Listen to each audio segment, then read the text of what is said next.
പൊട്ട എന്തോ കടിച്ചാ പൊട്ടാത്ത സയൻസാ, അതെനിക്കറിയില്ല. അല്ല, അവരിങ്ങളെ പറ്റിക്കുകയാണ്, നിങ്ങൾക്ക് അറിയും, ഉപ്പാക്ക് അറിയും. ആ വാങ്ങുക, മൊബൈൽ പഠിക്കാൻ ഒരു കോളേജിലും പോകണ്ട.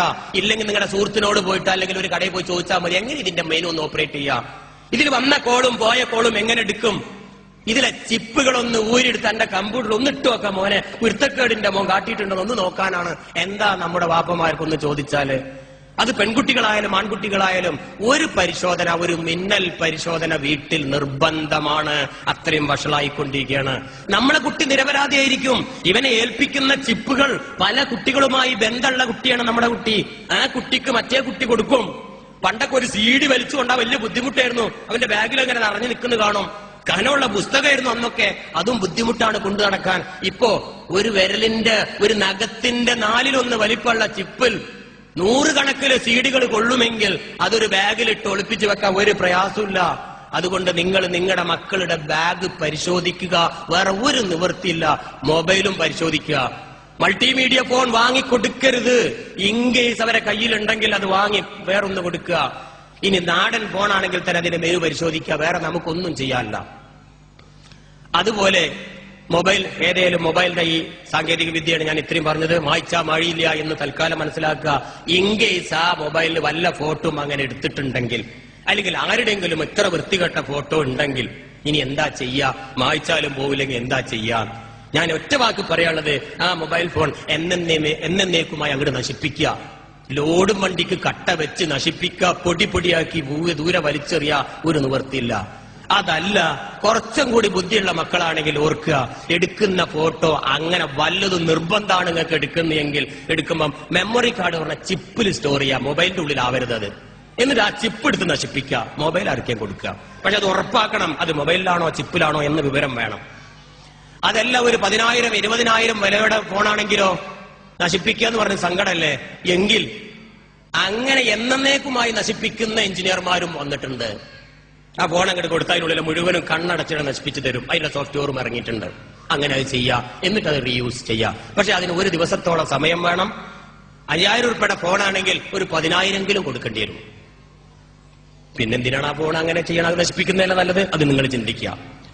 അല്ലാതെ മറ്റൊരു മാർഗവും അതിനില്ല. തൽക്കാലം ആ മൊബൈലിനെ കുറിച്ച് നിങ്ങൾ അങ്ങനെ മനസ്സിലാക്കുക. വളരെ വേഗത്തിൽ എനിക്ക് ഇനി പറയാനുള്ളത് കമ്പ്യൂട്ടറിനെ കുറിച്ചും ഇതേപോലെ ഒരു ദുരന്താണ് പറയാനുള്ളത്.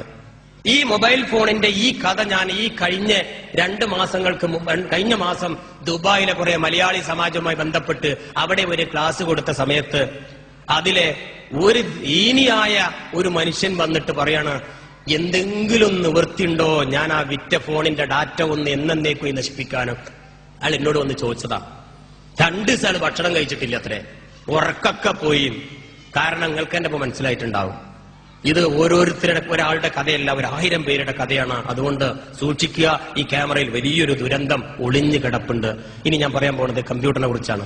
കമ്പ്യൂട്ടർ എല്ലാവർക്കും അറിയാം, നല്ലൊരു സാധനമാണ്, ഒരു വലിയൊരു സംഭവമാണ് ഇന്ന് കമ്പ്യൂട്ടർ. ഒരു വീട്ടില് ഒരു വലിയൊരു ഹാളിൽ അതിങ്ങനെ അലങ്കരിച്ച് വെക്കുന്നത് വലിയൊരു സംഭവമാണ്. അതുകൊണ്ടുള്ള ഗുണം എന്താണ്? ആ കമ്പ്യൂട്ടർ ഉപയോഗിച്ച് നമ്മുടെ ഗൾഫിലുള്ള ഭർത്താവായിട്ട് കണ്ടു സംസാരിക്കുക, ഭയങ്കര രസമാണ്. അല്ലെങ്കിൽ മണിക്കൂറുകളോളം സംസാരിക്കുക, അതിനപ്പുറം രസമാണ്. എന്നാൽ ഭർത്താവ് അങ്ങ് ദുബായിൽ 2-3 വർഷമായി, പാവത്തിന് തിരിച്ചു വരാൻ നിവൃത്തിയില്ല, ടിക്കറ്റിന് പൈസയില്ല, നല്ല പണിയില്ല. ഭാര്യ കല്യാണം കഴിച്ച് 6 മാസം കഴിഞ്ഞ് അങ്ങോട്ട് പോയതാണ്. പാവം ഇവളാണെങ്കിൽ ഇവിടെയും കഷ്ടപ്പാടൊരു നോക്ക് കാണാൻ ഉറപ്പാണ്. അപ്പം ഇവരെന്ത് ചെയ്യും? ഭർത്താവ് പോകുമ്പോ തന്നെ ഒരു ക്യാമറ ഒക്കെ വെച്ചുകൊടുത്ത് ഒരു വീഡിയോ കോൺഫറൻസിങ് ഒരു ക്യാമറ ഒക്കെ വെച്ചുകൊടുത്തു, അങ്ങ് കണക്ട് ചെയ്ത് അദ്ദേഹം പോയിട്ടുണ്ട്. അല്ലെങ്കിൽ പൈസ ഫോൺ ചെയ്ത് അയച്ചു കൊടുത്ത് അത് സെറ്റ് ചെയ്തും അടുത്തൊരു എഞ്ചിനീയർ വന്ന് സെറ്റ് ചെയ്ത് കൊടുക്കും, അതും റെഡിയാ. ഇനി ഇവര് കണ്ട് സംസാരിക്കുക. മാന്യ സുഹൃത്തുക്കളെ, ഒരു കാര്യം ഓർക്കുക, ഇങ്ങനെ കണ്ട് സംസാരിക്കാൻ ഏത് കമ്പനിയാണ് നിങ്ങൾക്ക് ലൈസൻസ് തന്നത്? ഒരു കമ്പനി തന്നിട്ടില്ല, സൗജന്യമായിട്ട് തന്നിട്ടുള്ളൂ, ലൈസൻസ് അല്ലാതെ. ഇന്റർനെറ്റിലെ ഒരു വീഡിയോ കണക്ട് ചെയ്ത്, ഒരു ക്യാമറ കണക്ട് ചെയ്ത് കണ്ടുകൊണ്ട് ഭർത്താവുമായി മറ്റ് റിമോട്ടായി സംസാരിക്കാൻ സൗജന്യമായി തന്ന ആ ഇമെയിൽ ഉണ്ടാക്കുമ്പോ, സൗജന്യമായി തരുന്ന സമയത്ത് അതിൽ കുറച്ച് ചോദ്യങ്ങളുണ്ട്. അത് ആരും വായിച്ചു നോക്കൂല. അവസാനം 4 പേജ് കഴിഞ്ഞിട്ട് അതിന്റെ താഴെ ഉണ്ട് യെസ് ഐ ആം എഗ്രി എന്നൊരു കുത്ത്.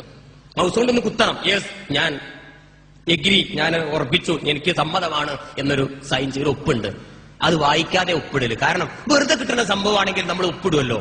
ഒരാൾക്കോട് വെറുതെ തരല്ലേ, എന്റെ അടുത്ത് ഇങ്ങോട്ട് ചോദിക്കല്ലോ. ഫ്രീ ആയിട്ട് എനിക്ക് തരുന്നത് ഒപ്പിടണം എന്ന് പറഞ്ഞാൽ ഒപ്പിട്ട് കൊടുക്കും. 4-5 പേജ് വായിക്കാനുള്ള ക്ഷമയൊന്നും മനുഷ്യന്മാർക്കില്ല. എന്താണ് ആ എഴുതിയതെന്നറിയോ? നിങ്ങൾ ഇതിലൂടെ ക്യാമറയോ മറ്റോ അയക്കുന്ന വീഡിയോ ചിത്രങ്ങളും ശബ്ദ ചിത്രങ്ങളും മറ്റ് നിങ്ങളെ വിലപിടിപ്പുള്ള ഡാറ്റകൾ ഒരു ഗ്യാരണ്ടി ഇല്ലട്ടോ. Yes, I am agree. രണ്ടാമത്തത് എന്താ പറയുന്നത് അറിയോ? നിങ്ങൾ ഇതിലൂടെ അയക്കുന്ന ഡാറ്റകൾ ഞങ്ങൾ കോപ്പി അടിച്ച് വിൽപ്പന നടത്തും. അതിന് സമ്മതമാണോ? സമ്മതമാണ്. മൂന്നാമതൊരു ചോദ്യം കൂടി ഉണ്ട്. ഇനി ഇതിലുണ്ടാകുന്ന വല്ല കേസോ കോടതിയോ ഞങ്ങളല്ല ഉത്തരവാദി, നിങ്ങളാണ്. അതിന് സമ്മതമുണ്ടോ? സമ്മതമുണ്ട്. എത്തി ഒപ്പിട്ട്. ഇപ്പൊ കേസും ഞാനാണ്, കോടതി ഞാൻ തന്നെ. എന്ത് ചെയ്തോളും എല്ലാ സമ്മതവും കൊടുത്തു. നമുക്ക് വീഡിയോ ക്യാമറ വെച്ച് തന്നു കേട്ടോ. ഇപ്പൊ ഗൂഗിൾ എർത്തോ നാസയോ മൈക്രോസോഫ്റ്റോ ആരുമല്ല, നിരപരാധികളാണ്. കുഴപ്പം മുഴുവൻ ആരടുത്ത്? സൗജന്യമായി കിട്ടിയ എന്റെ അടുത്ത്, അഥവാ നമ്മുടെ നാട്ടിലെ പാവം ഈ സ്ത്രീ ഇവളെടുത്ത്. ഞാൻ കഥയാക്കി പറയാണ്. ഇപ്പൊ ഇവളാണ് അതിന്റെ ഉത്തരവാദി. ഒപ്പിട്ടു. ഓക്കെ. ക്യാമറ വെച്ച് ഭർത്താവായി കണ്ട് സംസാരിച്ചു, റാഹത്തായി. കാരണം വർഷങ്ങളായി പാവത്തിനെ കണ്ടിട്ടില്ല, ഇപ്പൊ ഒന്ന് കണ്ടു. ഭയങ്കര സംഭവമാണ്. രാത്രി 12 മണി കഴിഞ്ഞു, എല്ലാവരും കിടന്നുറങ്ങി. നല്ലൊരു റൂമിൽ, അടച്ചുറപ്പുള്ള റൂമിൽ മക്കളൊക്കെ ഉണ്ടെങ്കിൽ അവിടെ കിടന്നുറങ്ങി. ഉപ്പയുമ്മയൊക്കെ കിടന്നുറങ്ങി. ഭർത്താവ് അങ്ങ് അവിടെ, ഭാര്യ ഇവിടെ. കാട് കടന്ന് സംസാരിച്ചു. പറയാ, ഇത് സംഭവിച്ച കഥ കേട്ടോ, പച്ചയായി ഞാൻ പറയുന്നത്. എന്റെ പെങ്ങന്മാരും ഉപ്പമാരും മുമ്പിൽ ഇത് പച്ചയായി പറയുന്നത്. ഉള്ളിന്ന് തട്ടിയിട്ട് എന്നെ കണ്ടതാണ്, ഇത് അനുഭവിച്ചത്. അതുകൊണ്ട് പറയാം. എടി, ആ ക്യാമറ ഒന്ന് താത്തിപ്പിടിക്ക്. ഭർത്താവല്ലേ, ഹലാലായ ഭാര്യയല്ലേ, ഒന്ന് താത്തിപ്പിടിക്കാൻ പറഞ്ഞു. ആ ക്യാമറ അവൾ ഒന്ന് താത്തി, വീണ്ടും താഴ്ത്തി, താവോളം താഴ്ത്തി. റാഹത്തായി, രണ്ടാൾക്കും റാഹത്തായി. അവര് കിടന്നുറങ്ങി. പാവം ഈ കുട്ടികൾ അറിയുന്നുണ്ടോ? ആയിരക്കണക്കിന് ആൾക്കാർ ഇതിന്റെ ഫോട്ടോ കോപ്പി എടുത്തിട്ടുണ്ടെന്ന്. വെറുതെ തന്നതല്ലേ? നമ്മൾ പറഞ്ഞില്ലേ, ഇതിലൂടെ അയക്കുന്ന ഓരോ വീഡിയോ ചിത്രങ്ങളും ഞങ്ങൾ കോപ്പി അടിക്കും, ഞങ്ങൾ വിതരണം ചെയ്യും.